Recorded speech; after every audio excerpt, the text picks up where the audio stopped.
الشيطان الرجيم بسم الله الرحمن الرحيم والذين كفروا أعمالهم كسراب بقيعة يحسبه الظمآن ماء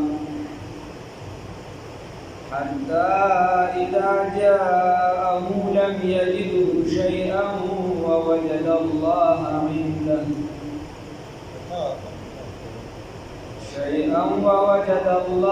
عنده فوفاه حسابه والله سريع الحساب.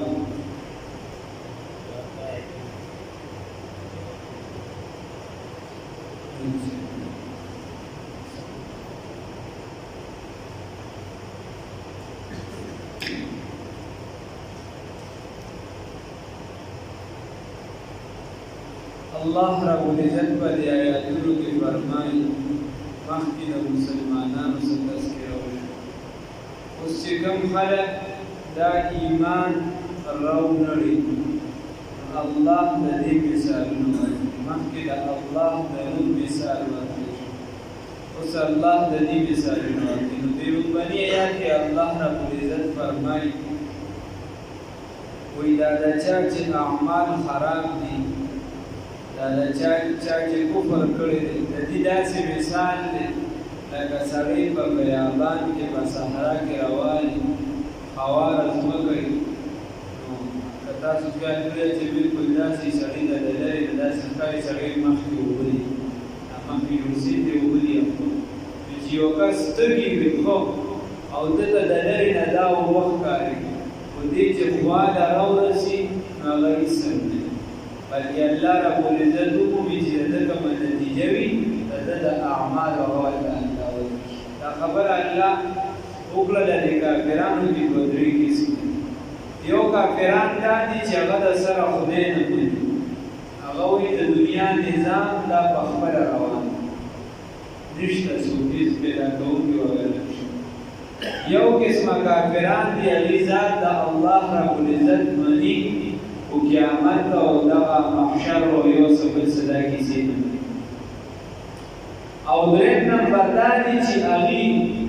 الله رب العزت هم مني، قیامت هم مني، هر څه مني، نیک اعمال په ظاهرا چې کوم د هغې ته ښکاري هغه کوي. نو محمد رسول الله صلی الله علیه وسلم ته موږ او ستاسو ښکلی پیغمبر دا نه مني. اوس چې دا نه مني نو الله رب العزت دغه خلکو ته دا خبره کوي چې تاسو خو ته د خپل اعمال ښایسته ښکاري، دا درته ښکلي ښکاري، نو ستاسو مثال د هغه تږي دي چې هغه ته هغه اوبه لرې ښکاري خو چې خواله ورشي هېڅ دي. ستاسو مثال دغه شان دی، تاسو د خپل اعمال ښکلي ښکاري، تاسو وایئ موږ به په دې سره ځان بچ کړو، ځکه ظاهرا د خیر ښېګړې کارونه کوئ، خلکو له پلونه جوړوئ، لارې جوړوئ، دا کوئ دا، خو چې کله د نتیجې وخت شي نو الله رب العزت به هېڅ نه کوي. دې لومړني آیت کې والذین او یقینا هغه کسان کفرو چې کفر یې کړی دي اعمالهم اعمال د دوی کسراب په شان د هغه شګې دي بقیعة چې په بیابان کې وي یحسبه الظمآن یحسبه چې ګمان کوي په دې باندې الظمآن تږي ماء د اوبو حتی تر دې پورې اذا په هغه وخت کې جاءه چې راته وکړي دغې له لم یجدو نو دې ونه مومي دغې لره شیئا هېڅ څیز ووجد الله او دې ومومي الله رب العزت لره عنده په نزد د ده الله یا عند عمله په نزد عمل د ده فوفاه نو بس پورا به ورکړي الله رب العزت ده ته پورا به ورکوي ده ته حسابه حساب ده ده یا پورا یې ورکړه ده ته هغه حساب ده ده والله یقینا الله رب العزت سریع الحساب زر حساب اخیستونکی دی. اوس دویم مثال الله رب العزت فرمایي دا کافران چې دي وایي دي په تیارو کې دي، او تیارا داسې تیاره چې یو کس وي فی بحر په داسې دریاب کې لجیږي چې هغه ژور وي ژور سخت یغشاه چې پټ کېده لره موج من فوقه موج چې ده لره پټ کي یو چپه من فوقه موج چې د هغې د پاسه بله چپه راشي بیا من فوقه سحاب نو د هغې د پاسه بیا وریځ دا کافران دومره په تیاره کې پراته دي لکه سړی په ژورو اوبو کې پروت وي د هغې د پاسه یو چپه وي بیا پې د پاسه بلې چپې وي د پاسه پې وریځه وي نو تکه توره تیاره ده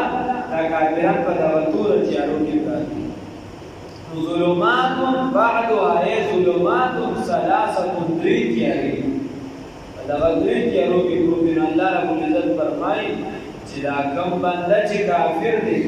اسلام یې نه دی راوړی د ده د زړه په ژوره کنده کې پروت دی په تیارو کې پروت دی د هغې د پاسه بیا نورې پردې دي څخه او د هغې د پاسه بیا د اعمالو د توروالي پرده د نبي کریم صلی الله علیه وسلم فرمایي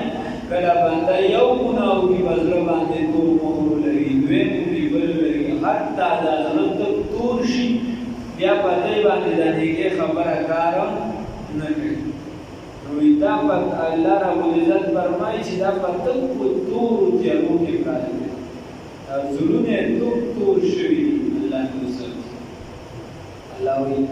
او که ظلمات یا په شان د تیارو یا او که ظلمات یا په تیارو کې دي فی بحر په داسې دریاب کې لجیږي چې ژور وي یغشاه چې پټ کېده لره موجود چپې د هغې من فوقه د پاسه د ده موجود چې بیا چپې وي من فوقه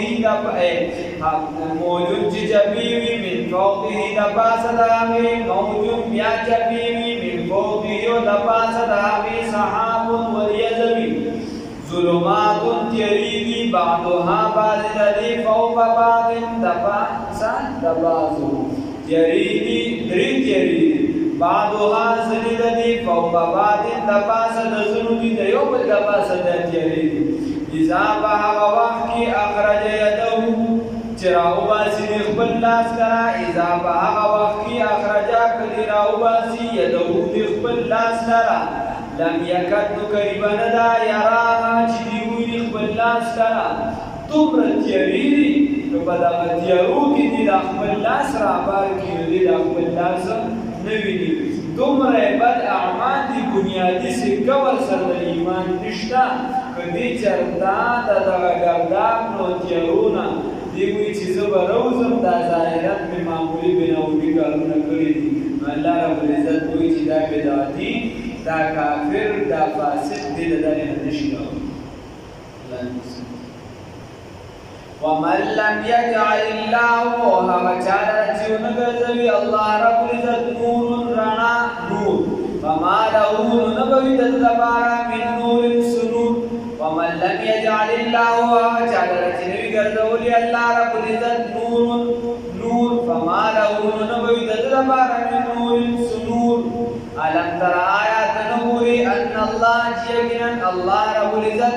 تسبح تسبیح وایي له دغه الله تبارک من هغه څوک فی السماوات چې په اسمانونو کې دي والارض او په ځمکه کې دي والطیر او مارغان صافات په داسې وخت کې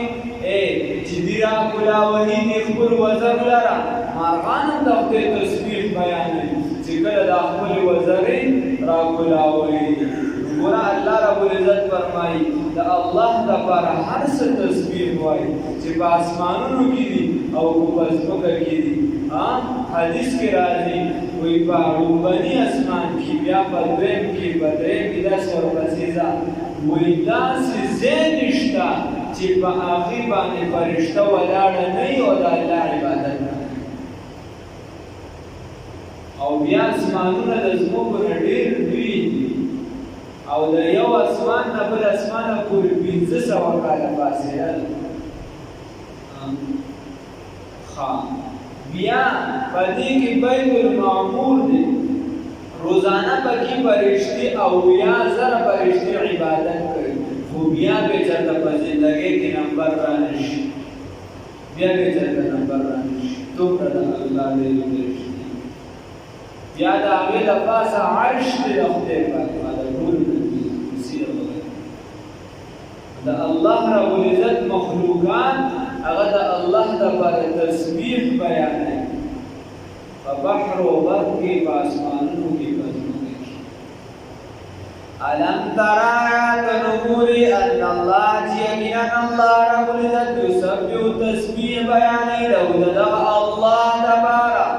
من هغه څوک فی السماوات چې په اسمانونو کې دي والارض او په ځمکه کې دي والطیر او مارغان صافات په داسې حال چې دي پلاوی دي وزرو لره كل قد علم هر یو د دین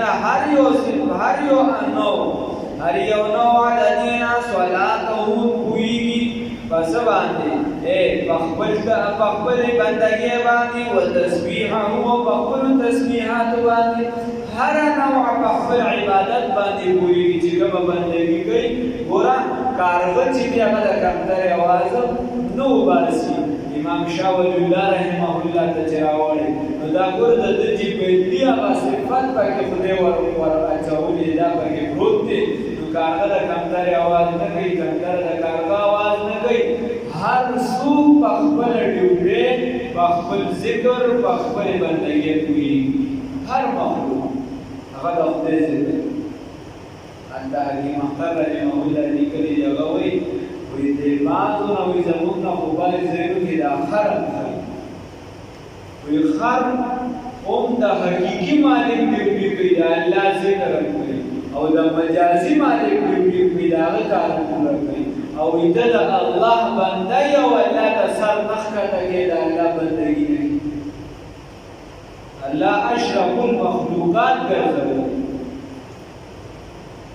نور څیزونه چې کله د خدای ذکر پرېږدي د هغې لپاره دا مرګ دی پاڼه چې د خدای ذکر پرې پاتې شي زیړه شي یوه معنا دغه شوه دویمه كل هر یو د دینا قد علم الله یقینا پوهېږي الله رب العزت صلاته په عبادت او بندګۍ د دوی باندې وتسبیحه په تسبیحاتو د دوی باندې والله یقینا الله رب العزت علیم علم والا دی بما په څه باندې علم سره بدلته چې دا دویمه معنا کوي نو علم الله رب العزت والله یقینا الله رب العزت علیم علم والا دی بما په څه باندې یفعلون چې دوی کوي ولله وهذا الله رب العزت دبارا دی ملک السماوات بادشاہی د اسمانونو والارض و د ځمکې وإلى الله المصير او هذا الله رب العزت واپسی مچاته ده الله ته چې الله رب العزت فرمایي دا ځمکه اسمان هم زما دي بادشاهي هم زما دپاره ده هر څه زما دي نو ای بنده تم زما صحیح بنده جوړ شه ځکه چې واپسي دې هم ماته ده چې واپسي دې ماته ده بیا زما بنده جوړ شه که مخکې څه خطاګانې شوي وي گناهونه شوي انسان دې د انسان د ګناه شوي دشمنوں کو عیش ابواگیل دیا دوستوں کو اپنا درد دل دیا ان کو ساحل پر بھی طغیانی ملی اور ہم کو طوفانوں میں بھی ساحل دیا اے دشمنانی خراب یغیر و ایمان احمد ورکیا خدر پسندی تی دوست دا اللہ رب العزت تالا اللہ رب العزت دا ایمان دولت دا سکری تالے پا دزرگی دا ایمان رانا دا رسول دا تبلیغی جماعت موجوده چې کوم دي د دې باندې مولانا الیاس رحمه الله په مکاتیبو کې دي هغه وایي چې د مسلمان په دې زړه کې دا وړه چنګاري چې کومه ده دا د اسلام او د دین د دې د وجې نه د مسلمان حامد خبره ټینګوله د ښه راټینګه دې ته وایي بله خبره دا ده چې بیا اسلام الله د نصیب کړي نو بس که څه خطاګانې مطاګانې مخکې شوي توبه وباسه الله ته یا سوچه که الله دې توفیق راکړي ځکه واپسي د الله جانب نه بیا بس الله دې راته نیکۍ